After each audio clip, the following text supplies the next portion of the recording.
అరే రే రే రే పడేస్తావు అంటూ జిషా చూడండి ఎంత బ్యాలెన్స్గా పట్టేసుకుందో. హలో అండి, అందరు ఎలా ఉన్నారు? మీ ఊర్లో కూడా ఇప్పుడు ఇలాంటి కల్చర్ని చూసారా? చెల్లి వాళ్ళ ఊర్లోని అమ్మవారి గుడి ప్రతిష్ట అండి. సో అందరూ కలిసి అమ్మవారికి వేపాకు పసుపు నీళ్లను తలపై తీసుకెళ్ళి ఆ అమ్మవారికి పాదాభిషేకం చేస్తారు. ఇక్కడైతే చాలా వేడిగా ఉంది. మరి మీ ఏరియాలో కూడా ఇలానే వేడిగా ఉందా? చూడండి, అందరం కలిసి తలపై నీళ్లను పట్టుకొని వెళ్తున్నాం. మా చెల్లి అయితే చేతులు వదిలేసి ఎలా తీసుకెళ్తుందో చూడండి ఎంత బాగా. ఇంతలో మా జిషా కూడా నేను పట్టుకుంటా మమ్మీ ఇవ్వండి అనేసి చాలా స్లోగా తీసుకెళ్తుంది. అరే అరే పడేస్తావు జిషా అంటున్నా కూడా లేదు మమ్మీ నేను పట్టుకుంటా అంది. చూడండి ఎంతమంది వస్తున్నారు. శ్రీకాకుళం సైడు అమ్మవారి టెంపుల్ని ప్రతిష్ఠ చేస్తే వేపాకు పసుపు ఉన్న నీళ్లను అమ్మవారికి పాదాభిషేకం చేస్తారు.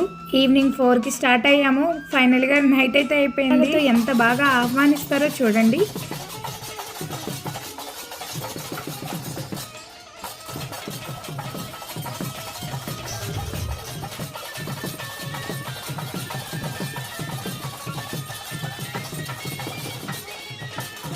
ఫైనలీగా గుడి దగ్గరికి అయితే వచ్చేసాం. అందరూ వెయిట్ చేస్తున్నారు ఎంత వేగం ఆ దేవుడికి పాదాభిషేకం చేద్దామని. ఆల్రెడీ అందరూ ఫాస్టింగ్లో ఉన్నారు. చెప్పే మాటలు 10 నిమిషాలు మిమ్మల్ని అందరూ కూడా ఇంటికి పంపిస్తాను. ఎందుకంటే ఈరోజు మన ప్రతిష్ట కార్యక్రమం ప్రారంభం చేశాము. రేపటి రోజున అమ్మవారిని ప్రతిష్ట చేస్తాం.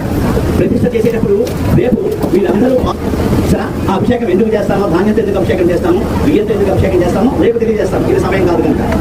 తర్వాత మీరు చేయాల్సిన పని ఏంటంటే ఈరోజు కమిటీ ఏదైతే కంకణం కట్టిన దంపతులు ఉన్నారో వాళ్ళు మాత్రము అమ్మవారి మీద ఆ తదితర విగ్రహాల మీద బియ్యంతో ధాన్యంతో అభిషేకం చేసుకుంటారు. మీరందరూ ఇప్పుడు ఇంటికి వెళ్ళి లేట్ చేయకుండా జనాలందరూ పాదాభిషేకం చేయడం స్టార్ట్ చేశారు. ఫుల్ క్రౌడ్ అయితే ఫాస్ట్గా వేసి క్రౌడ్లో ఎక్కడ పడిపోతానేమో అని నాకైతే భయం వేసింది. చాలా క్రౌడ్గా ఉంది. జనాలు అయితే తోసుకుంటున్నారు. నేనైతే బయటకు వచ్చేసా. అమ్మవారి ఫేస్ అయితే క్లోజ్ చేసి పెట్టారు. ఎందుకంటే మార్నింగ్ ప్రతిష్ఠ జరుగుతుంది. ఇక్కడ కోలాటం కూడా చేస్తున్నారు. పిల్లలు చాలా బాగా కోలాటం చేశారు. ఎదురుగా వాళ్ళని ట్రైన్ చేస్తున్నారు. ఇంకా అంతా అయ్యాక మేమైతే ఇంటికి వచ్చేసాం. సరే మరి బాయ్.